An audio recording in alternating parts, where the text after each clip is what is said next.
"Tell me," the famous surgeon said, leaning so close to my sentry that his breath fogged the brass buttons, "does it ever bother you spending your one life standing at a door? No skill in it, no mind in it. A trained dog could hold that post." He said it loud, the way men say things they want a room to hear, and the room did hear. 300 guests in evening dress under the chandeliers of the Verith Gala, glasses paused halfway to their lips. My man did not move. I, his officer, stood 10 feet off the cordon and counted in my head the seconds it took the surgeon to grow bored of being ignored. He did not grow bored. He grew louder. "I am Captain Reynold Stowe, and that night I was the officer of the watch over the ceremonial detail at the Verith Foundation's annual gala.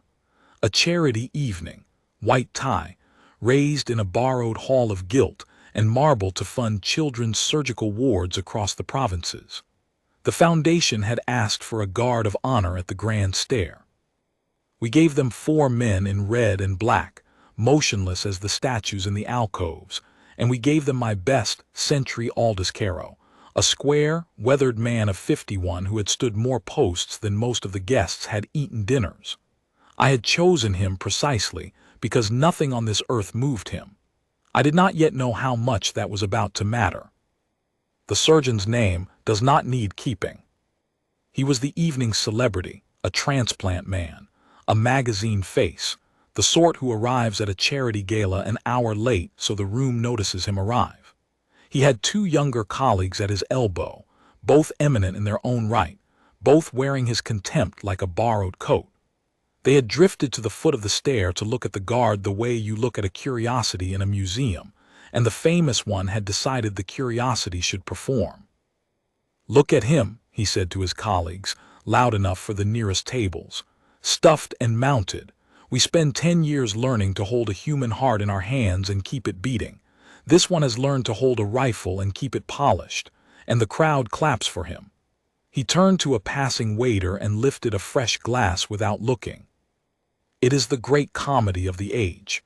The man who does nothing admired. The men who save lives build. A few people laughed, the brittle, obligatory laugh of guests who do not want to be on the wrong side of a famous man. I watched Caro's eyes. They were fixed on the middle distance above the surgeon's head, on nothing, the way they had been fixed for 2 hours. The chin strap of his bearskin cut a hard line across a jaw that did not so much as flicker. But I had served beside Aldous Caro for 9 years, and I knew the difference between a man who hears nothing and a man who hears everything and has decided to spend none of it. He was the second kind.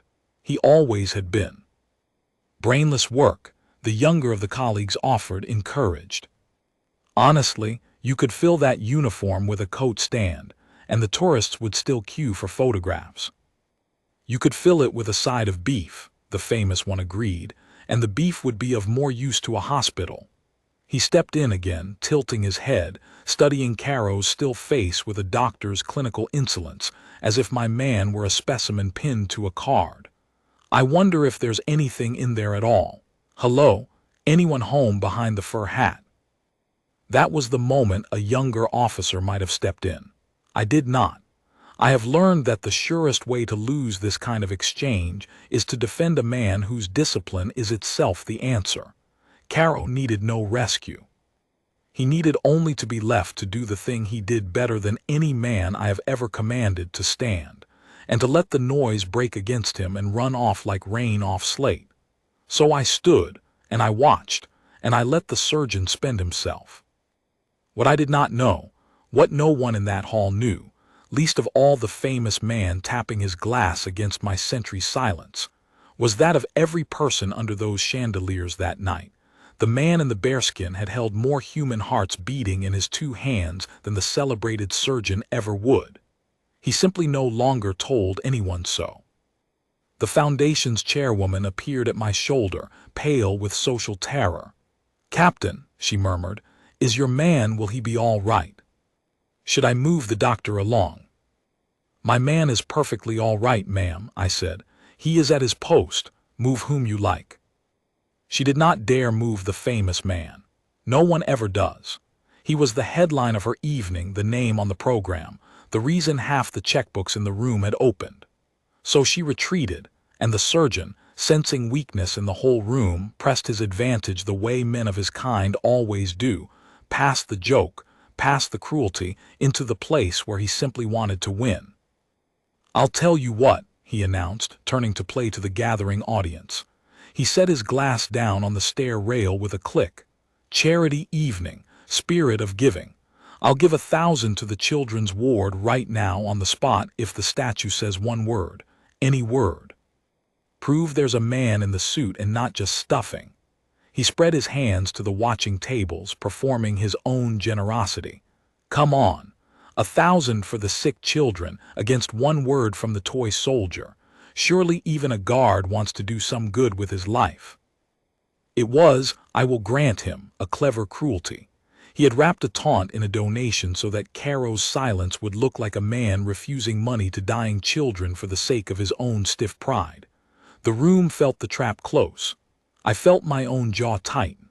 I have seen my men spat on, shoved, screamed at, and grabbed, and I have learned to stand it. But this was a finer blade than any of those, and for the first time that evening, I wondered whether even Aldous Caro could find the answer that did not exist. Caro's eyes did not drop. His mouth did not open.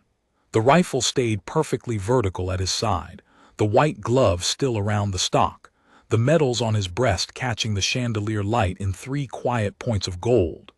He stood as he had stood through every minute of that evening, as he had stood through 20 years of evenings, giving the famous man nothing, and somehow that nothing was louder than any word he could have said. The surgeon's smile thinned. He did not like nothing. Men who buy every room they enter cannot bear the one wall their money will not move. "No," he said, "nothing, not even for the children." He shook his head slowly, theatrically, for the benefit of the tables. "And there it is, the empty uniform, all polish, no heart." He picked his glass back up. "I rest my case."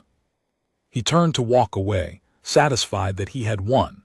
And that is precisely the instant it began to come apart, though none of us yet saw the shape of it.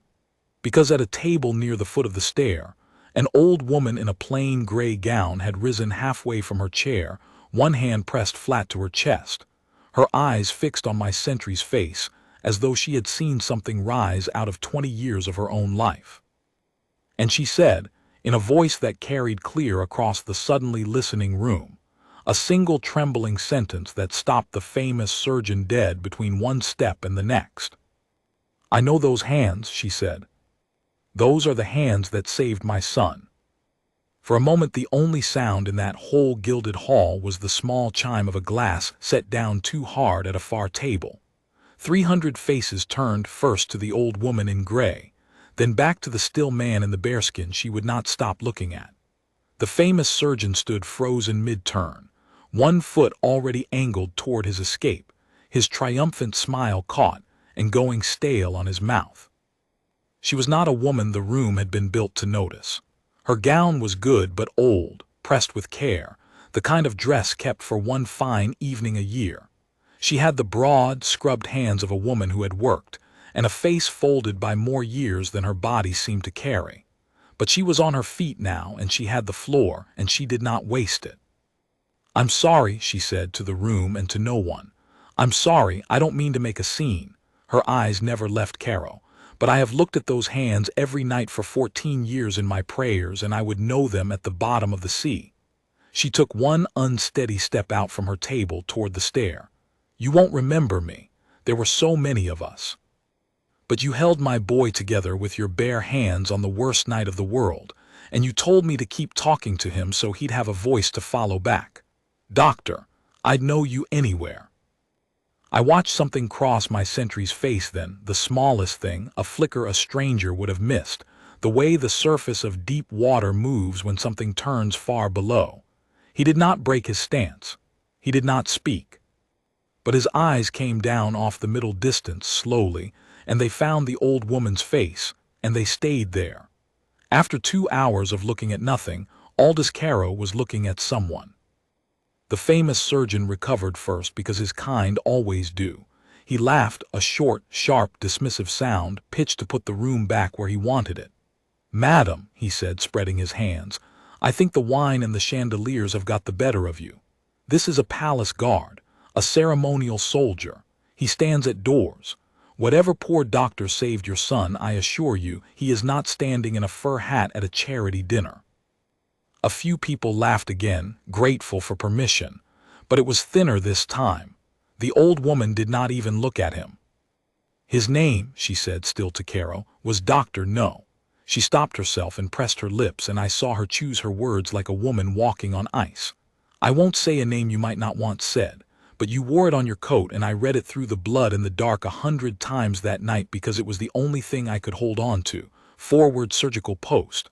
The valley they kept calling by a number. The tent that shook every time the ground did." Her voice cracked and held.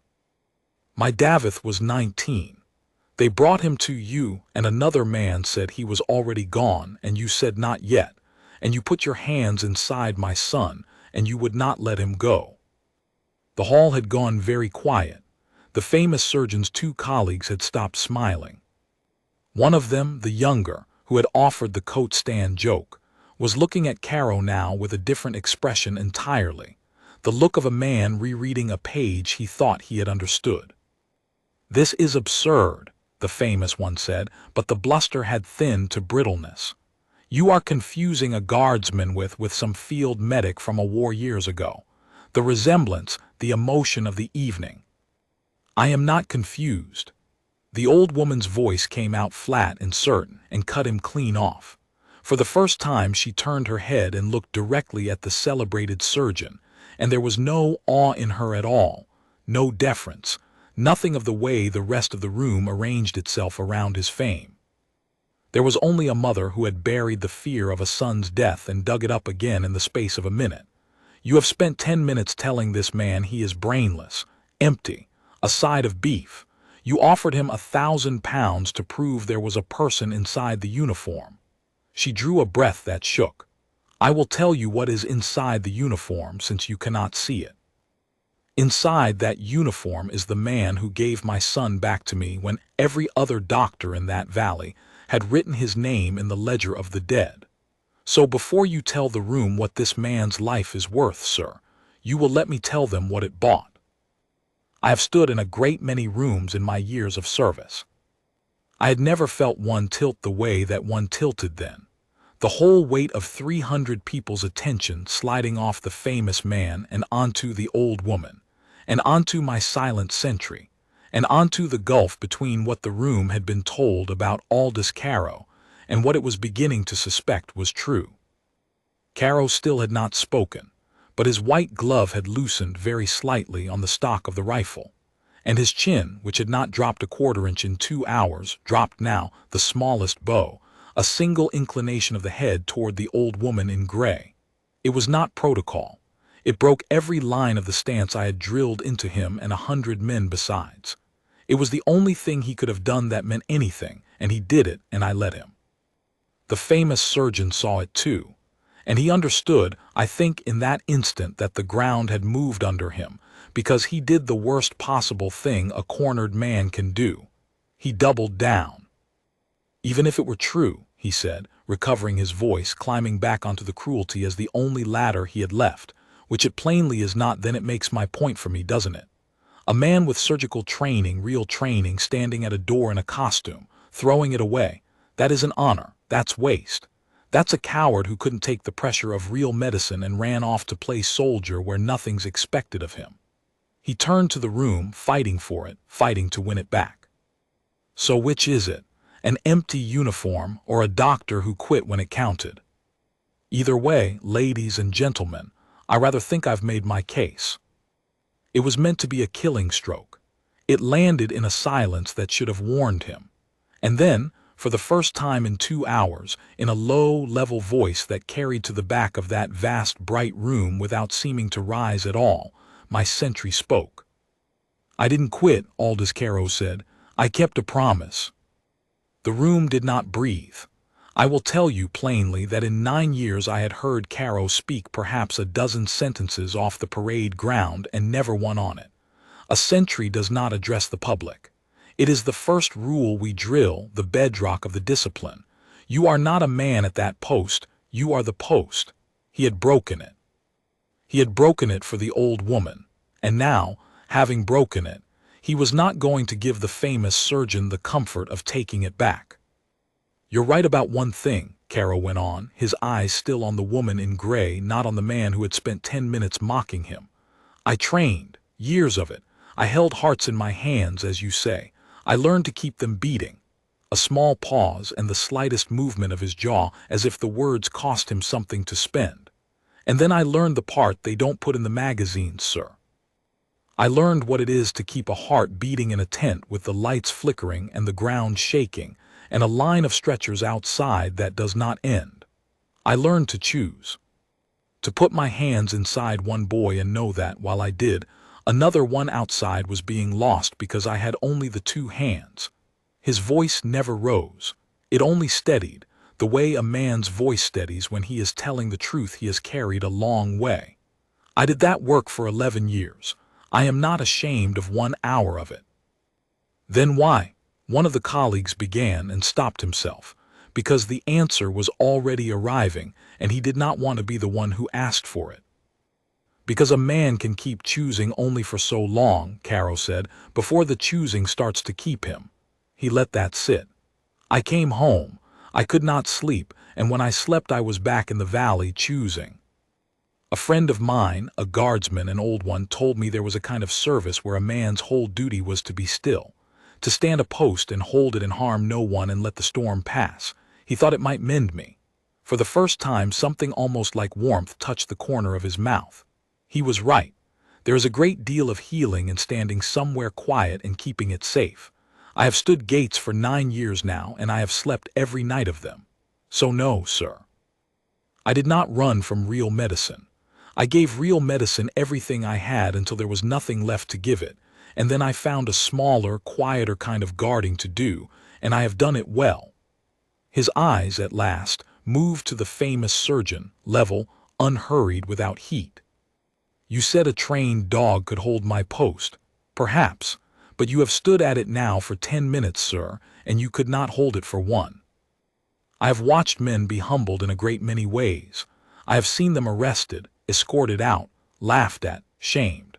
I had never before watched a man be undone simply by being told the truth in a voice that did not even bother to be angry with him."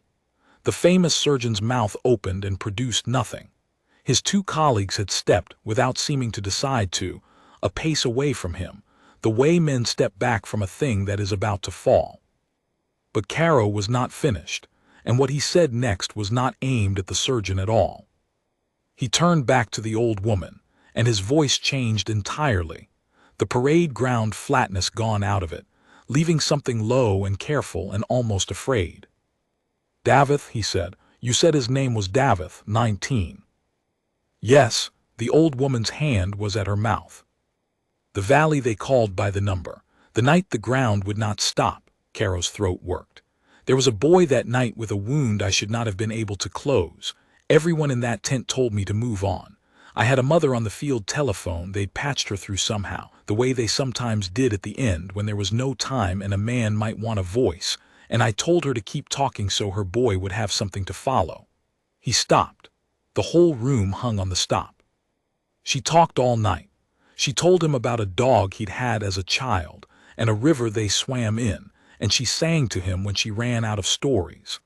I have heard that voice in my sleep for 14 years and never once known if the talking worked. They moved him out at dawn, and I never learned his name or whether he lived."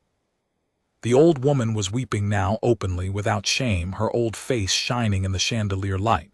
"He lived," she said. "Doctor, he lived. He is 33 years old. He is an engineer. He has 2 little girls, and the older one has his nonsense laugh." Her voice broke completely, and she pushed the words out through it. "I kept talking. You told me to keep talking, and I did, and he followed it back. He followed my voice back to me, because you held him together long enough for it to reach him. I am not a man given to display, but I will set it down honestly that I had to look at a point on the far wall for a moment and breathe, and I was not the only officer in that room doing so." Caro stood at his post, for he had never once left it. Through every word his heels had stayed on the line, his rifle vertical, his shoulders square, the discipline holding even as the man inside it cracked open in front of 300 strangers. And he inclined his head to the old woman a second time, deeper now, and he said, very quietly, the only thing left to say. "Then it worked," he said. "Thank you for telling me. I have wanted to know for 14 years. It was the old woman who started it, though she never meant to. She crossed the last few feet to the foot of the stair, past the famous surgeon as if he were a coat stand himself, not sparing him a glance. And she stood before my sentry, this small gray woman before this great red and black figure, and she did the thing none of us in uniform are ever supposed to permit. She reached up and took his white-gloved hand in both of hers, the hand that had been wrapped around the rifle, and she pressed it to her wet cheek and held it there. I should have stepped in. By every standing order I should have moved a man between them and restored the line. I did not move. I have given a great many orders in my life that I was proud of and a handful I was not, and the order I gave that night was the silence that let an old woman hold the hands that had saved her son. Caro let her. His glove curved very gently against her face. He did not pull away. And the room rose. It did not begin as applause. It was too uncertain for that, too thick with feeling. It began as a single pair of hands somewhere near the back, and then another, and then a table near the windows came to its feet, and then it was not a few hands but the whole vast hall, 300 guests in white tie and jewels standing in the gilt and the candlelight, clapping not for the famous surgeon whose name was on the program, but for the silent man at the door they had been told was empty. The chandeliers shook with it. The foundation's chairwoman stood at my elbow with her hand pressed to her mouth and tears running frankly down her face, and she was clapping too, harder than anyone. The famous surgeon stood alone in the middle of it. That is the thing I remember most clearly, not his face, though his face had gone the gray of old ash, but the space around him. The room had been arranged around him all evening, every body angled toward his fame, and now in the space of 3 minutes it had turned its back. His two colleagues were not beside him any more. The younger one had crossed to stand near the stair, applauding, his eyes bright. He caught my look and gave the smallest shake of his head, a man ashamed of the company he had kept for 10 minutes. The surgeon reached for his glass on the stair rail, found it, and did not drink. There was nowhere in that whole bright hall for a man to put a thing like the thing he was feeling. He could have left. A wiser man would have left.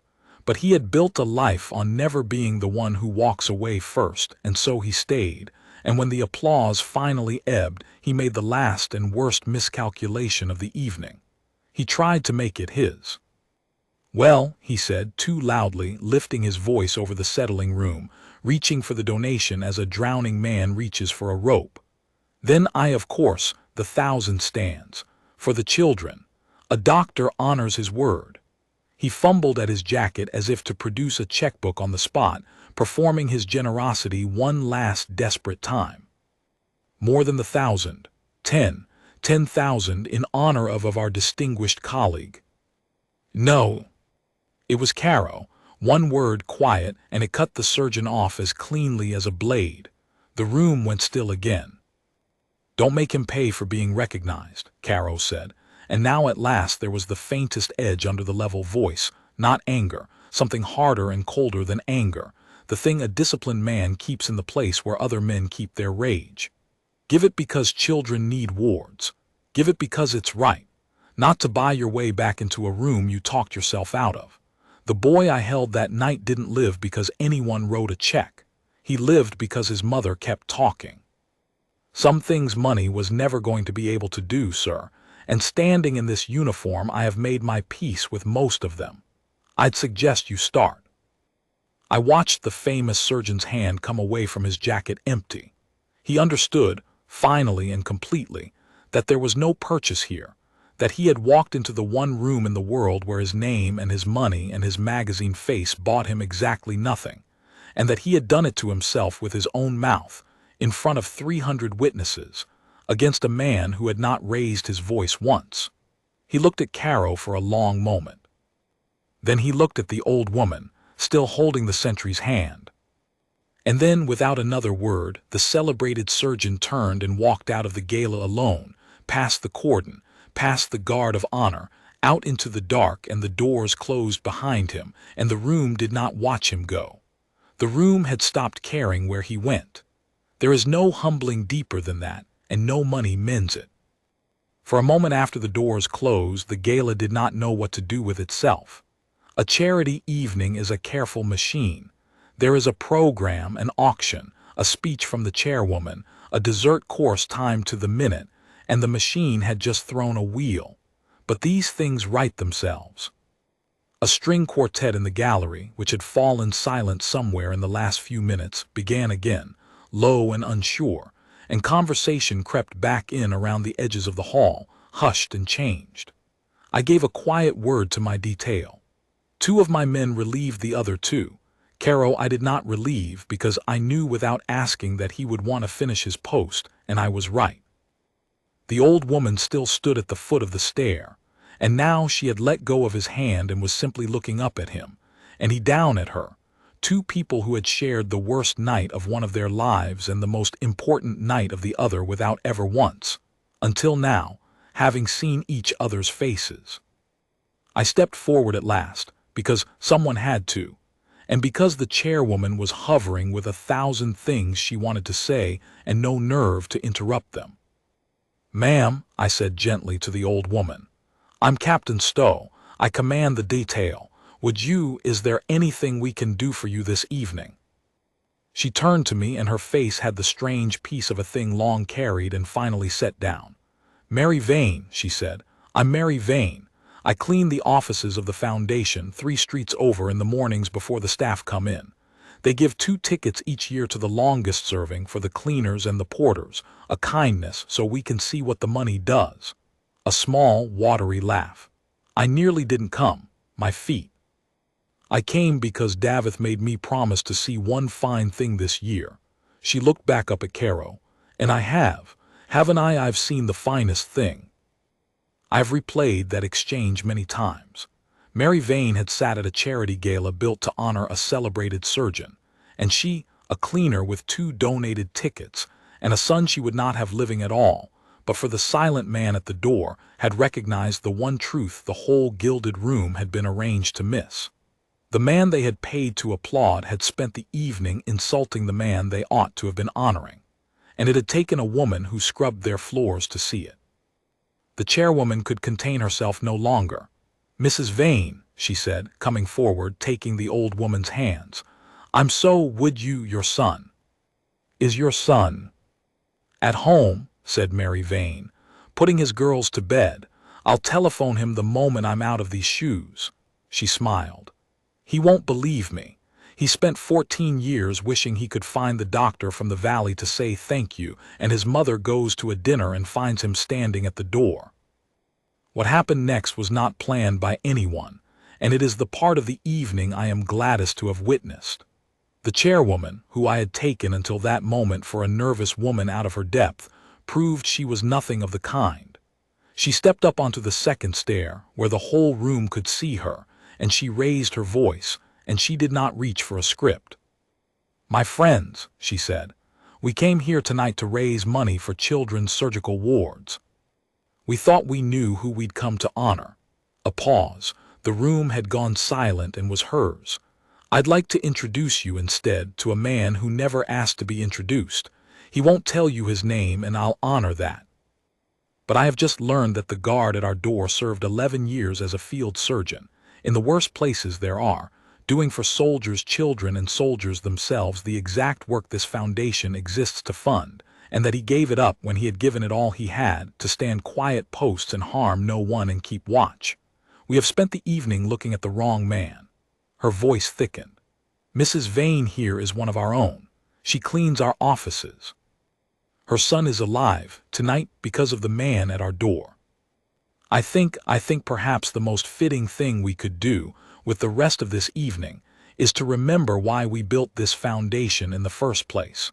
Not for the names on the program, for the boy who followed his mother's voice back." I do not know how to describe the sound the room made then. It was not applause. It was something quieter and far larger, 300 people letting out a held breath all at once, and then it became applause after all, and this time Aldous Caro could not hold the line, because the old woman had taken his hand again, and there is no protocol on this earth that survives that. He stood his post and he let the room thank him, and a single tear cut down the weathered face under the bearskin, and he let that be seen too, because some nights a man has given enough of his stillness, and the only discipline left is to let people love him for what he was. The evening after that became a different evening. The auction the chairwoman had planned, paintings, a yacht week, a dinner with the celebrated surgeon, that lot quietly struck from the card, turned into something I have never seen at a charity gala before or since. People stopped buying things to be seen buying them and started giving because a cleaner's son had followed his mother's voice out of the dark. A surgeon at a far table stood and pledged a year of operations at no fee. A shipping man pledged the cost of a whole ward. The younger of the famous surgeon's two colleagues, the one who had made the coat stand joke and then crossed the room in shame, came and stood before Caro and could not, at first, get a word out. "I said a foolish thing," he managed at last. He was perhaps 35, with the soft, clever hands of a man who had never operated anywhere the lights might fail. "About the uniform, the coat stand. I followed his lead because that is what we do with men like him. We laugh when they laugh." He looked at the medals on Caro's breast as if seeing them for the first time. "I am a transplant fellow. I have never once worked where the ground shook. I would like to learn from you. If you would ever, I don't know how to ask it. I would like to learn what you know." Caro looked at him for a long moment. "You learn it in the worst places there are," he said, not unkindly. "I would not wish the schooling on you, but there's a part of it you can have for nothing." He nodded very slightly toward Mary Vane, who was now seated again, being plied with tea and cake by the chairwoman herself. "When you have done everything your hands can do, talk to them, or let someone who loves them talk to them. We forget in the bright, clean rooms that a body will fight harder for a voice it knows than for anything we pour into it. I have seen it save men I had given up. It cost nothing, and it was worth more than half of what I carried in my kit." He paused. "That's the lesson, son. The rest is just years." The young surgeon nodded and swallowed, and went back to his table a quieter man than he had come, and I saw him write something on the back of his program and put it carefully into his breast pocket, the way a man keeps a thing he means not to lose. It was near midnight when the gala wound down. The crowds thinned, the quartet packed their instruments, the great chandeliers were dimmed by half. I had Mary Vane driven home in one of the foundation's cars, over her protests, with a hamper the kitchen pressed on her that she could not refuse without offending 3 different people. Before she left, she came to find me where I stood by the door beside Caro's post. "Will he get in trouble?" she asked me, low, anxious. "For speaking. I saw his face when he did it.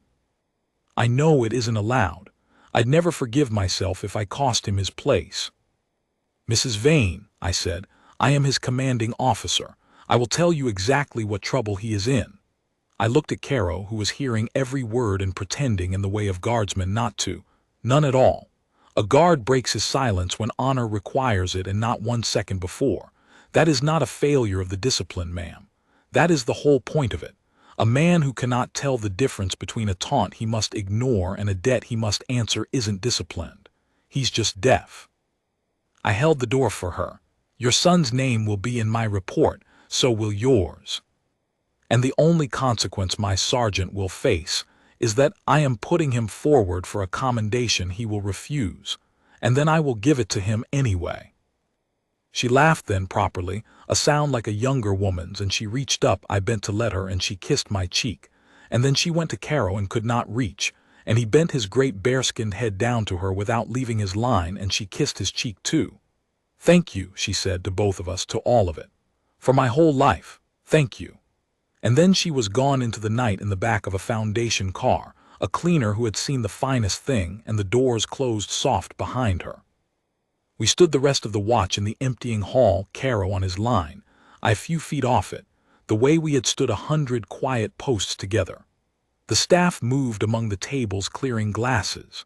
Somewhere a man on a ladder was taking down the banner with the Foundation's crest. For a long while neither of us said anything, which is the natural state of things between a guardsman and his officer, and the most comfortable silence I know. "You'll have questions," Caro said at last, his eyes back on the middle distance, his voice down to the flat parade ground register again, as if the man who had wept an hour ago had folded himself neatly back inside the uniform.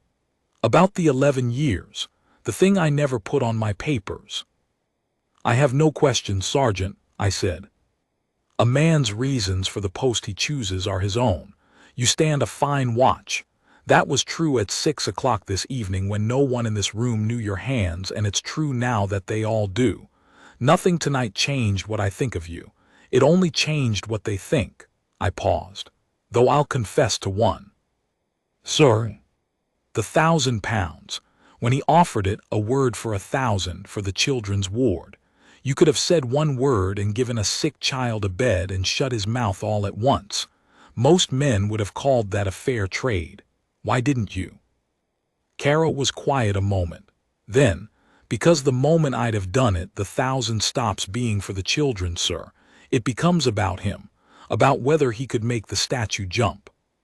The children would have got their bed and he'd have got his proof, and he'd have walked out of here certain he'd been right about me, that there was a price, and he'd found it, and a man at a door will dance for money like anybody else."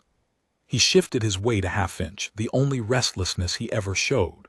"Some men want to be told no, not for cruelty, because they've spent their lives buying the answer they want, and they've never once met the wall that doesn't sell. He needed to meet it. The children got their ward anyway, got 10 wards, the way the night ended. They got more from his shame than they'd have got from his bribe." A pause. "I didn't keep silent to be hard, sir. I kept silent because the kindest thing I could do for that man was to be the one thing his money couldn't reach. He'll think about tonight longer than he'd ever have thought about £1,000. That's the only operation I had left to perform on him. The faintest dryness. Bloodless. But it took. I have turned that over a great many times since. I had spent the whole evening admiring his restraint as a soldier's discipline, the trained stillness, the held line. I had it half wrong. It was a surgeon's discipline too. The same hand that knew exactly when not to cut. He had stood there reading the famous man the way he must once have read a wound, knowing that the deepest healing sometimes looks, from the outside, like doing nothing at all, and costs the one who withholds far more than the easy mercy would. The lights went down another notch. Caro's relief was due. I gave the order, and he came off the line at last, 11 hours on his feet, 51 years old, a man who had held more hearts beating than the celebrated surgeon would touch in a lifetime. And he grounded his rifle and squared the bearskin and stood at ease, and for just a moment, in the dim and the quiet, he let his shoulders down. "Davith Vane," he said softly, to no one, to himself, trying the name the way you try a key in a lock you've stood outside of for 14 years. 33, an engineer, 2 little girls. He let out a long breath. 14 years not knowing, and I find out at a charity dinner from a woman cleaning floors while a man in a £1,000 suit explains to me that my life's been wasted. He almost smiled. "There's a sermon in that somewhere, sir. I won't preach it."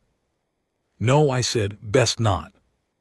We walked out together through the staff door into the cold. Behind us the great hall went dark, the gilt and the chandeliers swallowed up, the long evening done.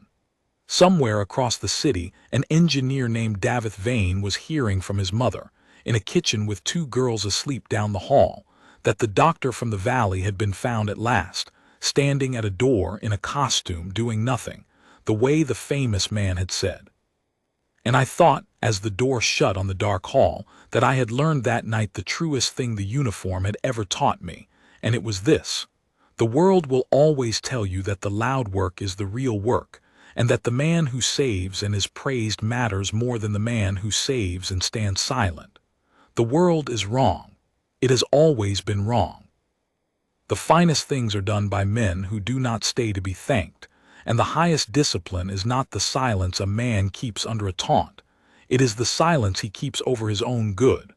Aldous Caro stood a door for 9 years and let the whole world think it empty. It was the fullest post I ever commanded. He stood it again the next morning. Same gate, same line, same stillness. The tourists photographed the statue and never knew. And I, who knew, saluted the empty uniform on my way past, the way you salute the thing worth more than what anyone can see.